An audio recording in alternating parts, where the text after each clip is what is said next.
Hello, everyone. It's time for another episode of Off the Hook with MattyD. And you know me, I love to fish. I love to talk about fishing. I love to get new people into fishing.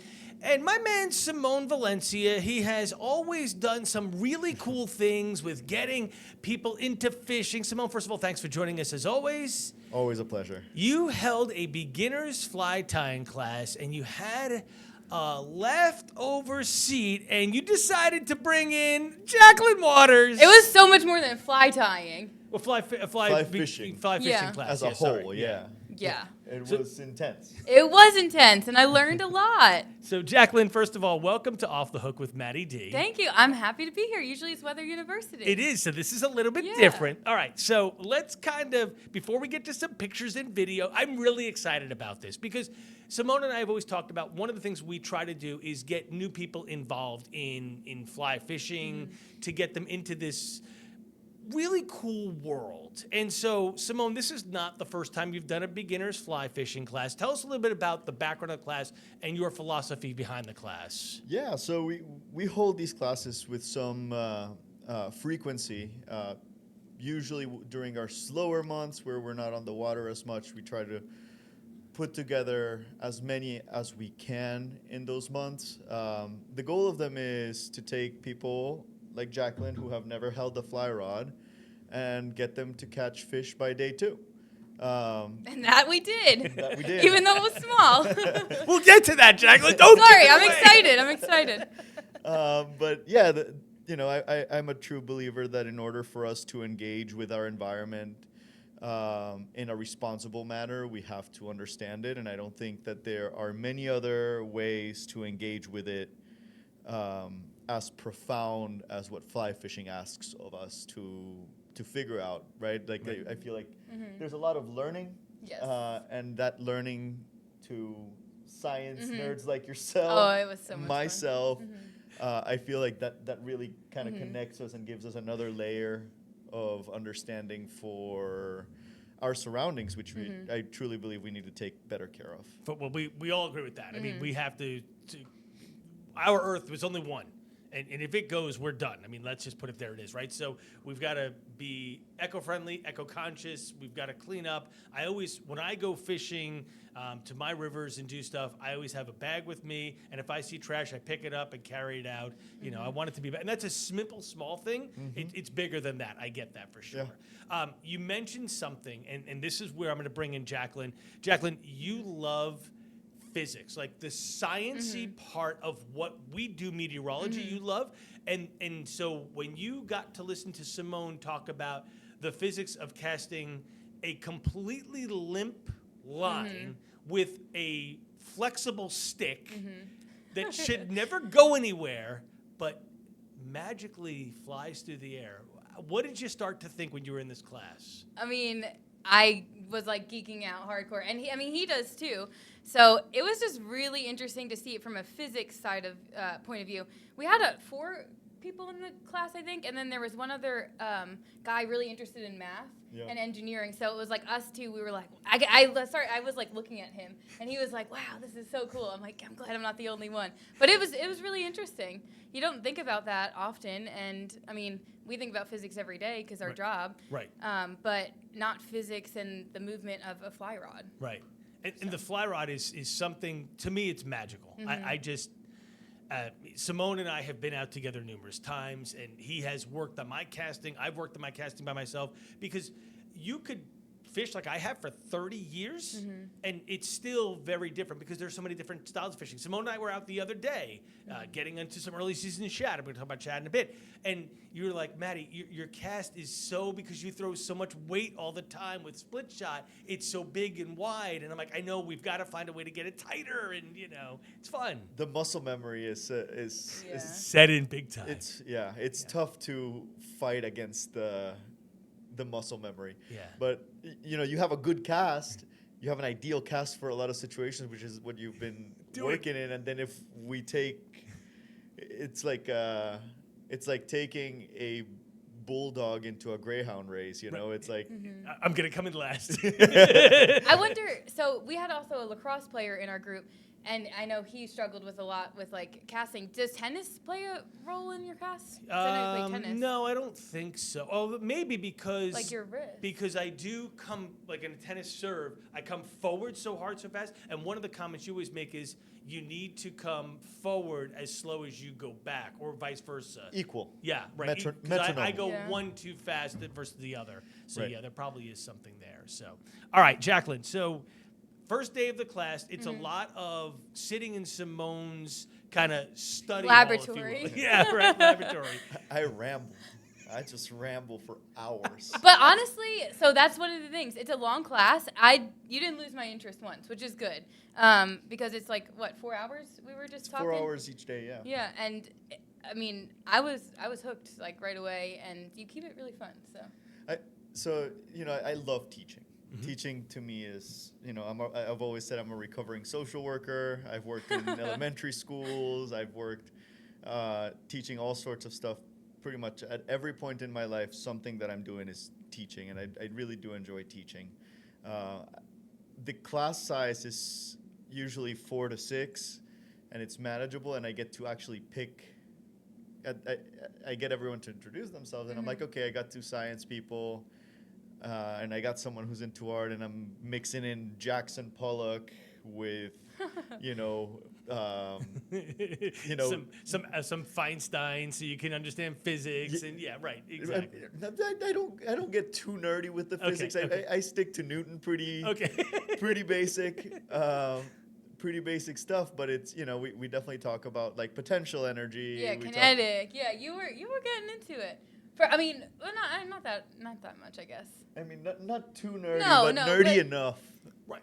Because if we break it down, you are changing the potential energy of the bend in the rod, the load, to translate to the kinetic energy of the forward motion of the line or back motion of the line, right? Because you're going back and forth. So there is that to it. And then there's energy loss to the air friction that translates Gravity. into heat, and you're heating the air when you're casting. It's cool. wildly cool thing. It really is. If you're a science nerd.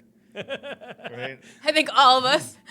How do I point to myself and you guys, right? Yeah, but that's the cool thing about it. And then, so after day 1 that you're in the classroom and you're learning about what a fly rod is, what the fly line is, and do you go through the different types of fly line, floating, intermediate, sinking, all that as well? Oh yeah. Yeah.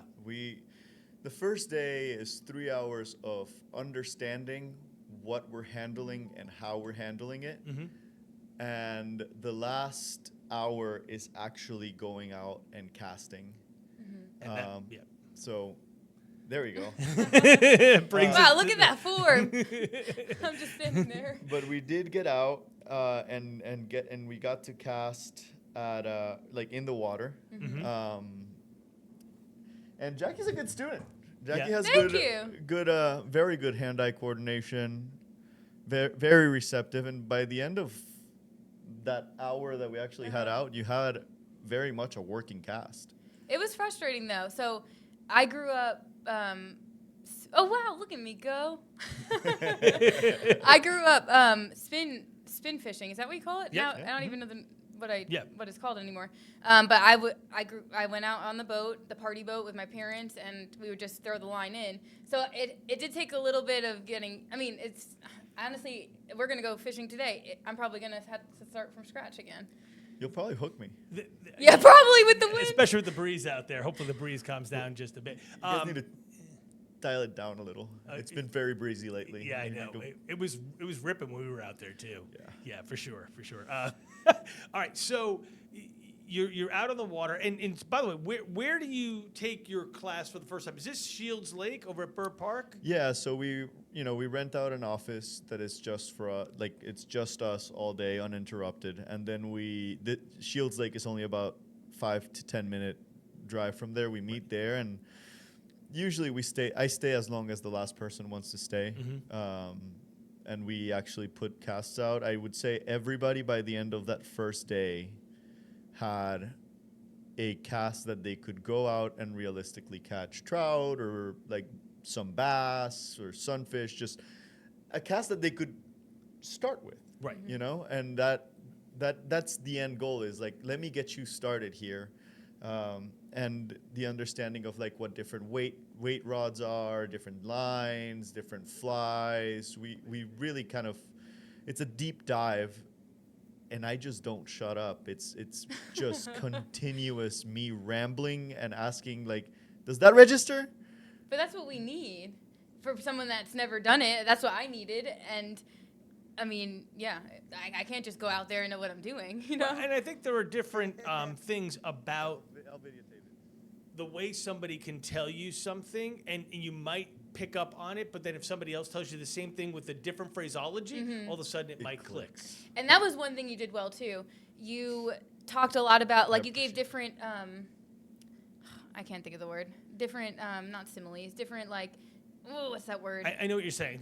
Just describe it in Yeah, different ways, yeah. like to different people, because you're trying to find out what works for them. How do they connect with what you're doing? Yeah. Right. Yes. So I'll use throwing hot coffee at an enemy. Yep. Right. I'll If you're from talk Maryland. if you're a Maryland driver coming on the right lane too fast, or if you're The Jackson igloo. Pollock, or Yeah. drawing an igloo versus drawing the edge of the ceiling and the wall. And you have done that with me, because drawing the igloo, you're taking it back too far, versus painting the ceiling, you're just back at which changes the shape of the loop, and that we're just kind of consistently talking about these things, and I'm pretty firm in this class that there's no one way to do these things. Right. There's the right way for that day, that situation, and Jacqueline, you're what, 5 foot? I'm tall, 5'5". Right, 5'6", 5'5". Yeah, thank you. And we had a guy who was like 6'2" in the class, and their casts weren't gonna look the same. Correct. Right? So just very, very different. And I'm 5'8". I'm not tall, right? Like my cast is gonna look very different from Somebody who's my buddy Handsome Ben, who's 6'7". right. And we just look very different. So to apply one method or one set of rules to everybody doesn't make sense. I think I opened the class with, if anyone ever starts talking absolutes about fishing, that's when you should stop listening, because I think the more you learn, the more you realize that you have to learn more. Yeah. And that's the beauty of it. No, for sure, for sure. And you said originally it was like, was it in I forget where you said, but it was like just strict, like don't move. The British, yeah. The British, yeah. Cast only with your arm. Which Right is here. so. This right here. Right. But yeah, we Actually, owe. do that again and give you a wide shot of that. Yeah. That. Which is, it's an easy way to learn, and if you're trout fishing for the first time, that'll get it done, because the cast is not as important for trout. Trout is like a game of chess, which I'm always gonna lose. But it's not like the athletic approach of it is not as big as when we're fishing a sinking line or casting at a moving fish, Right. which is a lot simpler on the brain, but a lot harder on the body. As the class goes on, so now you've taught about casting a line. Do you talk about how to fight a fish, the different ways? Because you and I always talk about the trout set versus a strip set. Do you get into that methodology? We get a bit into that, but we go more into what fish are around. Okay, right. Access points. We get into safety, reading gauges, which was fun picking on Jacqueline. Jacqueline's never seen a river gauge ever. It's all we do after spring. Yeah. It was fun having Jacqueline in the class, because we got into what if the water hits in Lynchburg, Right. and we don't get rain? It's like we can still flood. Yeah.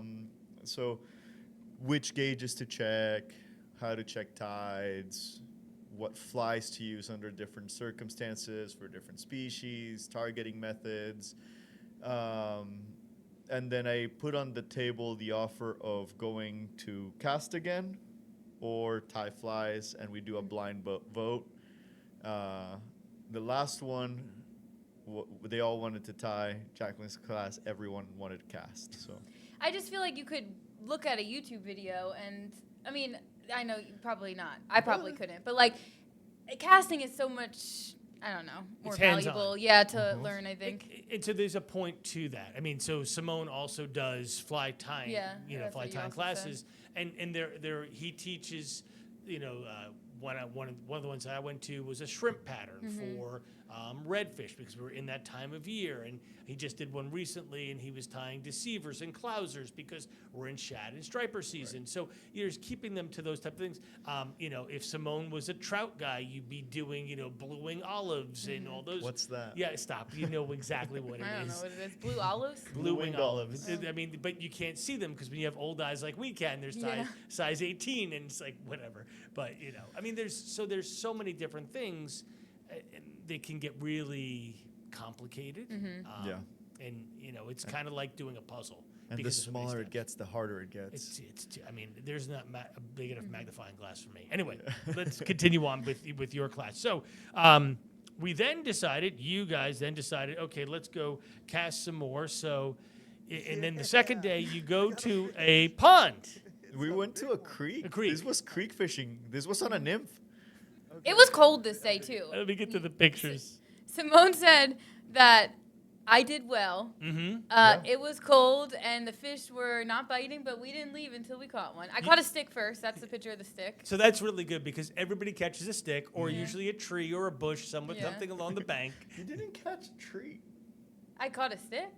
Yeah, but but usually when you backcast, all of a sudden it's like, and it didn't so it's. I was trying to be careful with your that's your good. That's fishing good. rod. All right, here it is, the moment of truth, and Jacqueline's fish. Hey, Matt. No, That's good. Some props to you. Thank you. Seriously, because you did something in 2 days, and you had the smile. Look at the smile on your face.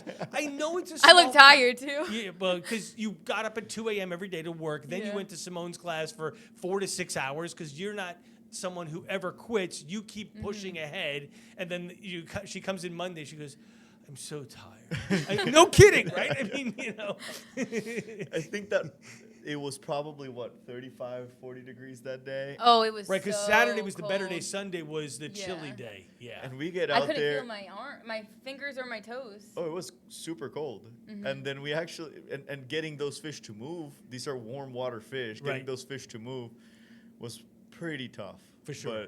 But We got perseverance them. paid off. Yeah. I was ready to lose my fingers. I had to catch a fish. So it was cold. These are small little panfish, Jacqueline. I'm sure Simone's told you. There is a Yes. whole new movement about going after panfish on a fly rod. In fact, there's a guy, Bart Lombardo. Bart Lombardo, yes, that his whole entire thing is a panfish on the fly. And I mean, so this You mentioned that. this is a huge thing because, like, this is the first fish that anybody who does freshwater ever catches. The sunny, the that type of stuff, and it's just so fun. Oh, I love the rods. The fish that I fish for the most are redfish and panfish.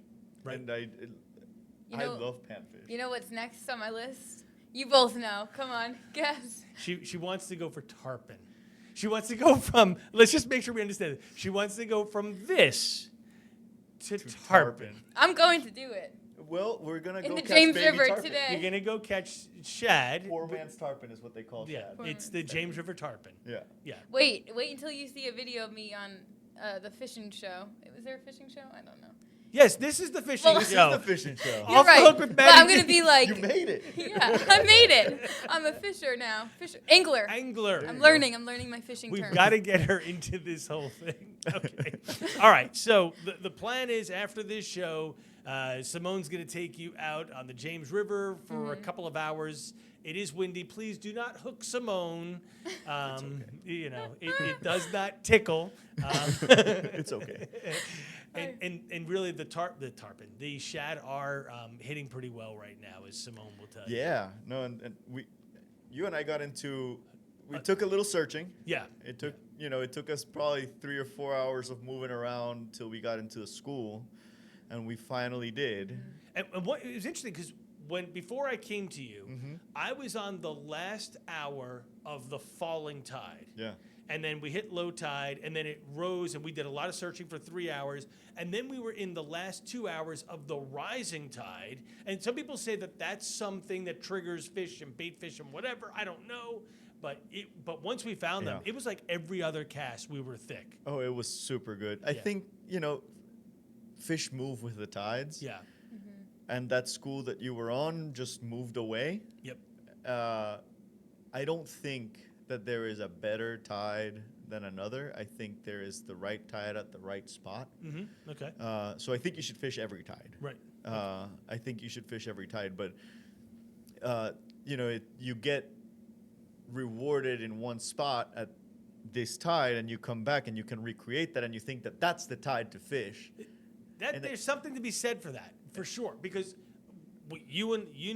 all three of us know where I fish, exactly where I fish. zoomed into. I sent you the picture, and I have to be very cautious because I can only get to that on a falling tide, or I can only be out there for the early part of a rising tide. Because if I'm out there at high tide, I am in trouble. You are stuck. I'm dead. Yeah. Let's just put it where it's at, right? Yeah, So, you are sunk. Exactly. So I always fish the falling tide because I know my safety is better and I have good luck. It just happens that spot where you are consistently going to is a really good low tide spot. Right.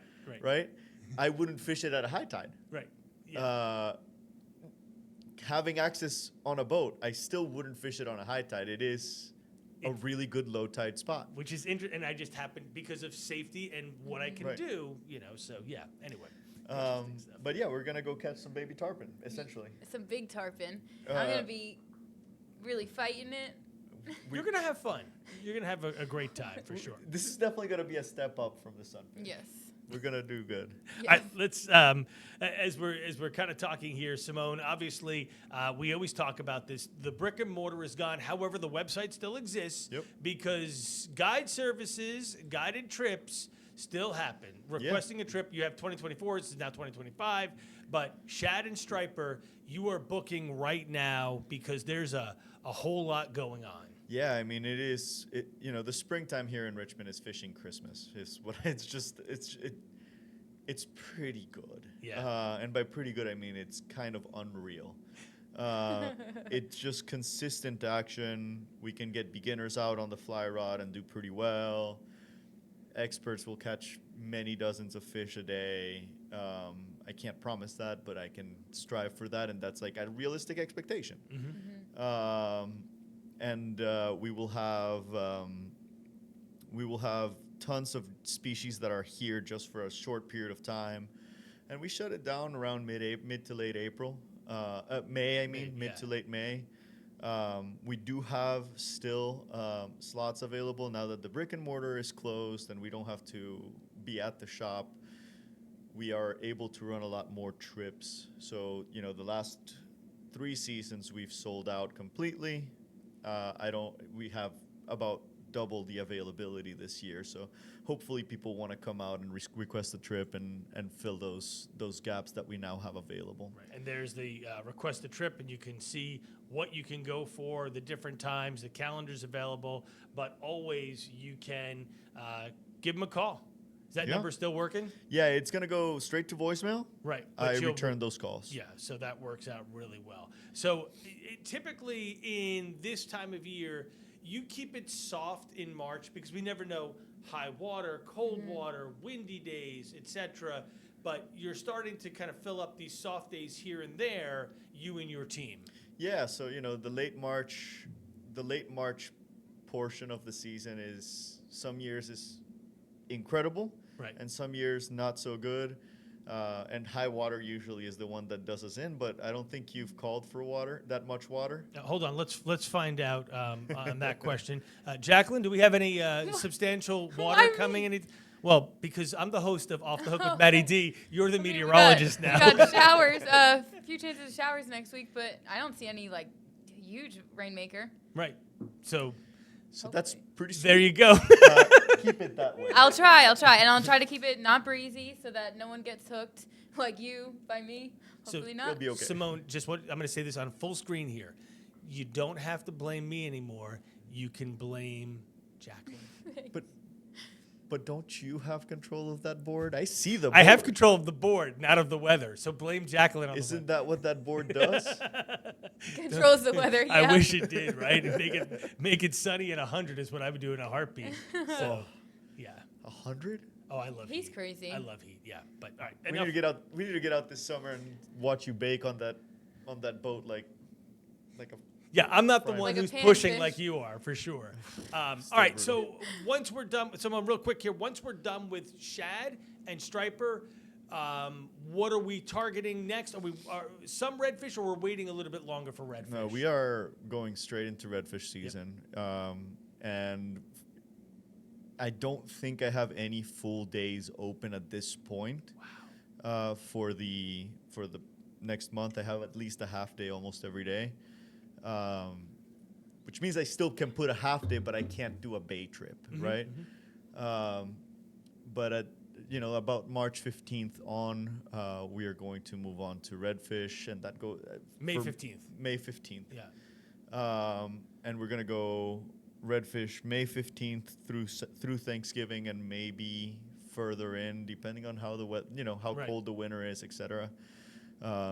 We got into them really good this winter consistently. It was just hard to get them to eat because they just were not moving. They were just So once the water's super cold, they just kind of lock down, lockjaw the whole thing.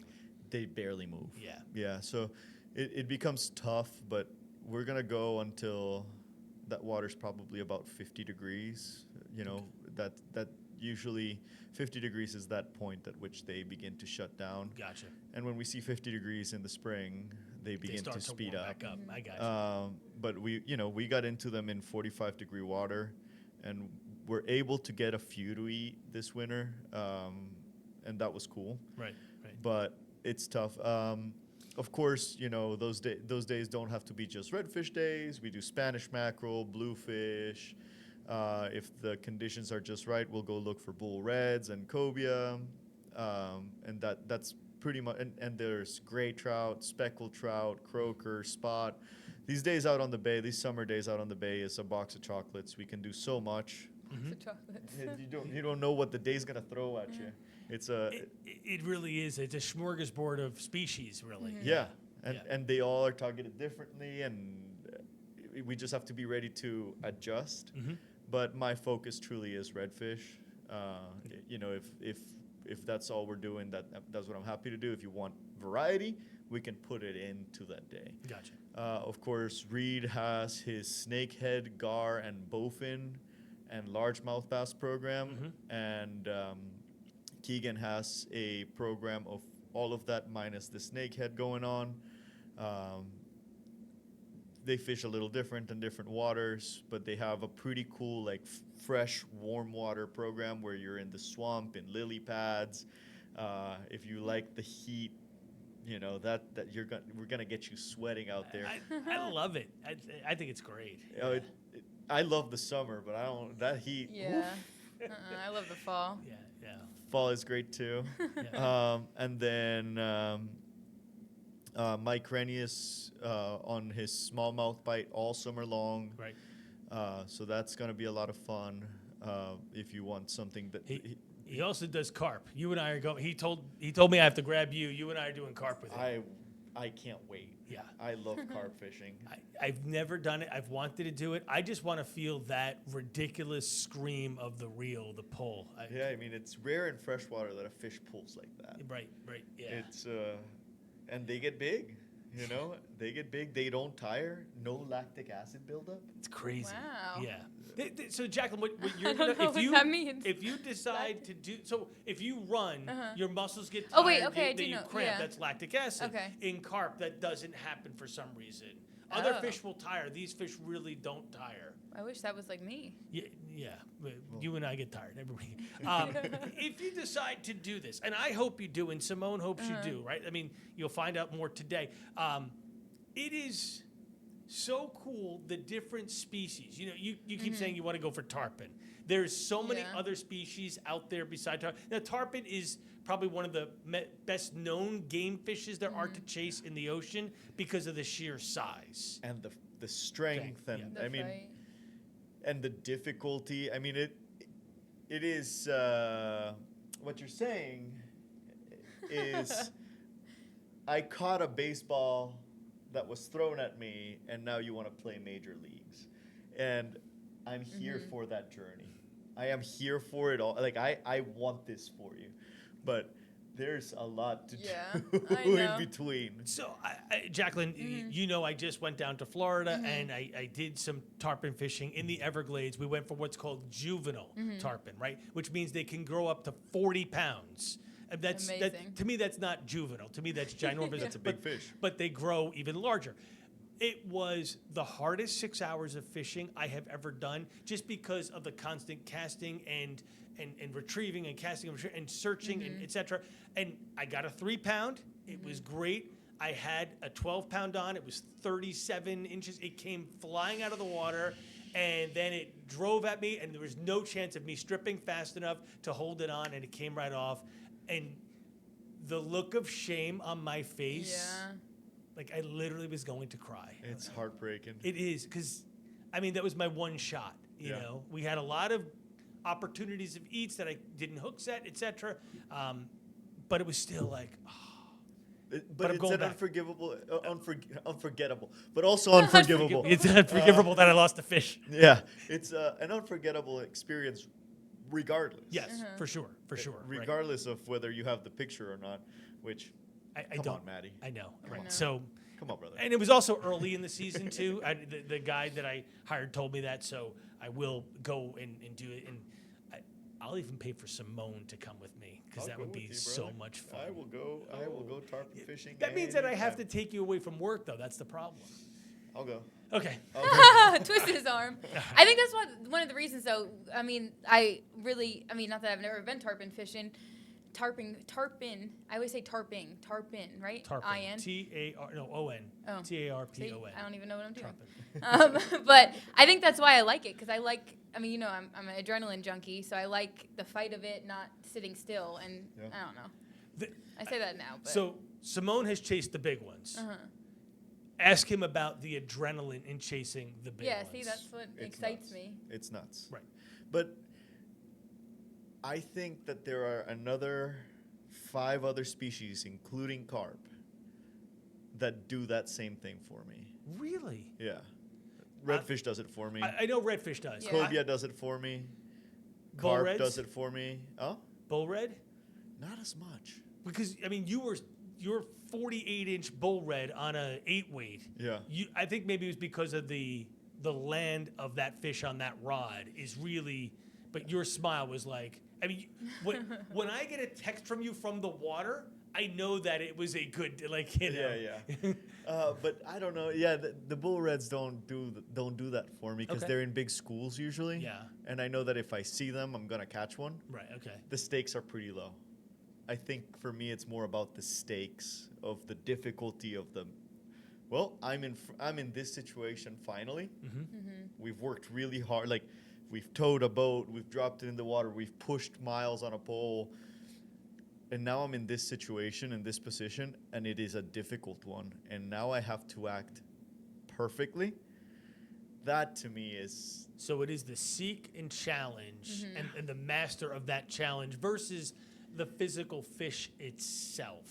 Yeah, I mean, size matters, but No, you don't want a little panfish like I got. But honestly, it don't have to be bigger than a Yeah. 20-inch fish. You know, if it's the right 20-inch fish, that tickles that part for I mean, me. because most of the reds that we did on the times that we went out were between 20 and 30-ish. Yeah, 25. I don't think we got anything under 24. Yeah, right. So, I mean, and they were pretty and had a great fight. And, Yeah.